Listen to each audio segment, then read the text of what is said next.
بسم اللہ الرحمن الرحیم۔ شروع اللہ کے نام سے جو بڑا مہربان نہایت رحم والا ہے۔ والنازعات غرقا، قسم ہے ان فرشتوں کی جو کافروں کی روحیں ڈوب کر سختی سے کھینچ لیتے ہیں۔ والناشطات نشطا، اور قسم ہے ان کی جو مومنوں کی روحیں باندھ کر کھول کر نرمی سے سلگا دیتے ہیں۔ والسابحات سبحا، اور قسم ہے ان کی جو تیرتے ہوئے تیزی سے چلتے ہیں۔ فالسابقات سبقا، پھر لپک کر آگے بڑھ جاتے ہیں۔ فالمدبرات امرا، پھر کائنات کے امور کی تدبیر کرتے ہیں۔ یوم ترجف الراجفہ، جس دن لرزے دینے والی زمین کو ہلا دے گی۔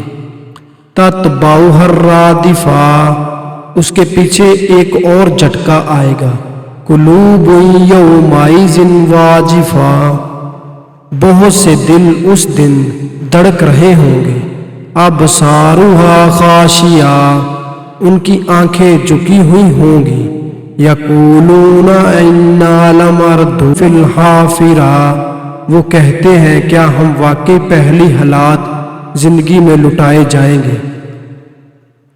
اَإِذَا كُنَّا عِظَامًا نَخِرَةً، کیا اس وقت بھی ہم بسیدہ ہڈیاں ہو چکے ہوں گے۔ قَالُوا تِلْكَ إِذًا كَرَّةٌ خَاسِرَةٌ، وہ کہتے ہیں تب یہ تو لوٹنا سراسر نقصان کا ہوگا۔ فَإِنَّمَا هِيَ زَجْرَةٌ وَاحِدَةٌ، سو وہ تو بس ایک ہی سخت ڈانٹ چیخ ہوگی۔ فَإِذَا هُمْ بِالسَّاهِرَةِ، تو اچانک وہ سب ایک کھلے میدان میں موجود ہوں گے۔ هَلْ أَتَاكَ حَدِيثُ مُوسَىٰ، کیا آپ کے پاس موسیٰ کا قصہ پہنچا ہے۔ اِذْ نَادَاهُ رَبَّهُ بِالْوَادِ الْمُقَدَّسِ طُوًى، جب ان کے رب نے انہیں طوائی کی مقدس وادی میں پکارا۔ اذهب إِلَىٰ فِرْعَوْنَ إِنَّهُ طَغَىٰ، کہ فرعون کے پاس جاؤ وہ سرکش ہو گیا ہے۔ فَقُلْ هَلْ لَكَ إِلَىٰ أَن تَزَكَّىٰ، اور اس سے کہو کیا تو اس کے لیے تیار ہے کہ پاکیزگی اختیار کرے۔ وَأَهْدِيَكَ إِلَىٰ رَبِّكَ فَتَخْشَىٰ، اور میں تیرے رب کی طرف تیری رہنمائی کروں تاکہ تو اسے ڈرے۔ فَأَرَاهُ الْآيَةَ الْكُبْرَىٰ، پھر موسیٰ نے اسے بڑی نشانی دکھائی۔ فَكَذَّبَ وَعَصَىٰ، مگر اس نے جھٹلایا اور نافرمانی کی۔ ثُمَّ أَدْبَرَ يَسْعَىٰ، پھر وہ پیٹھ پھیر کر تدبیروں میں دوڑ دھوپ کرنے لگا۔ فَحَشَرَ فَنَادَىٰ، پھر اس نے لوگوں کو جمع کیا اور پکارا۔ فَقَالَ أَنَا رَبُّكُمُ الْأَعْلَىٰ، اور کہا میں ہی تمہارا سب سے بڑا رب ہوں۔ فَأَخَذَهَا اللَّهُ نَكَالَ الْآخِرَةِ وَالْأُولَىٰ، تو اللہ نے اسے آخرت اور دنیا کے عذاب میں پکڑ لیا۔ إِنَّ فِي ذَلِكَ لَعِبْرَةً لِمَن يَخْشَىٰ، بے شک اس میں اس شخص کے لیے بڑی عبرت ہے جو خدا اسے ڈراتا ہو، جو خدا سے ڈرتا ہو۔ إِنَّهُمْ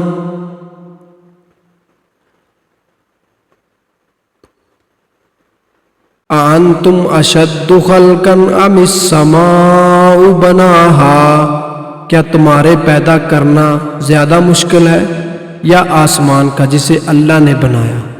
رَفَعَ سَمْكَهَا فَسَوَّاهَا، اس نے اس کی چھت کو اونچا کیا پھر اسے درست کیا۔ وَأَغْطَشَ لَيْلَهَا وَأَخْرَجَ ضُحَاهَا، اور اس کی رات کو اندھیرا کیا اور اس دن کی دھوپ کو ظاہر کیا۔ وَالْأَرْضَ بَعْدَ ذَلِكَ دَحَاهَا، اور اس کی زمین کو بچھا دیا۔ أَخْرَجَ مِنْهَا مَاءَهَا وَمَرْعَاهَا، اس میں سے اس کا پانی اور چارہ نکالا۔ والجبال ارساہا اور پہاڑوں کو اس نے جما دیا، متاعا لکم ولانعامکم یہ سب تمہارے اور تمہارے مویشیوں کے فائدے کے لیے ہے۔ فَإِذَا جَاءَتِ الطَّامَّةُ الْكُبْرَىٰ پھر جب وہ سب سے بڑی آفت قیامت آ جائے گی، یوم یتذکر الانسان ما سعی جس دن انسان یاد کرے گا جو کچھ اس نے کوشش کی تھی، وَبُرِّزَتِ الْجَحِیمُ لِمَن یَرَىٰ اور جہنم ہر دیکھنے والے کے سامنے ظاہر کر دی جائے گی۔ فَأَمَّا مَن طَغَىٰ تو جس نے سرکشی کی تھی، وَآثَرَ الْحَیَاةَ الدُّنْیَا اور دنیا کی زندگی کو ترجیح دی تھی، فَإِنَّ الْجَحِیمَ ہِیَ الْمَأْوَىٰ تو یقیناً جہنم ہی اس کا ٹھکانہ ہے۔ وَأَمَّا مَنْ خَافَ مَقَامَ رَبِّهِ وَنَهَى النَّفْسَ عَنِ الْهَوَىٰ اور جو اپنے رب کے سامنے کھڑے ہونے سے ڈرا، اپنے نفس کو خواہشات سے روکا، فَإِنَّ الْجَنَّةَ هِیَ الْمَأْوَىٰ تو یقیناً جنت ہی اس کا ٹھکانہ ہے۔ يَسْأَلُونَكَ عَنِ السَّاعَةِ أَيَّانَ مُرْسَاهَا یہ آپ سے قیامت کے بارے میں پوچھا ہے کہ اس کا وقوع کب ہوگا۔ فِيمَا أَنْتَ مِنْ ذِكْرَاهَا آپ اس کے وقت بیان سے کیا تعلق ہے۔ إِلَىٰ رَبِّكَ مُنْتَهَاهَا اس کا علم تو آپ کے رب ہی پر ختم ہے۔ إِنَّمَا أَنْتَ مُنْذِرُ مَن يَخْشَاهَا آپ تو صرف اسے ڈرانے والے ہیں جو اس سے ڈریں۔ كَأَنَّهُمْ يَرَوْنَهَا لَمْ يَلْبَثُوا إِلَّا عَشِيَّةً أَوْ ضُحَاهَا جس دن وہ اسے دیکھ لے گا تو ایسا محسوس کرے گا جیسے وہ دنیا یا قبر میں صرف ایک شام یا اس کی صبح ہی رہتے تھے۔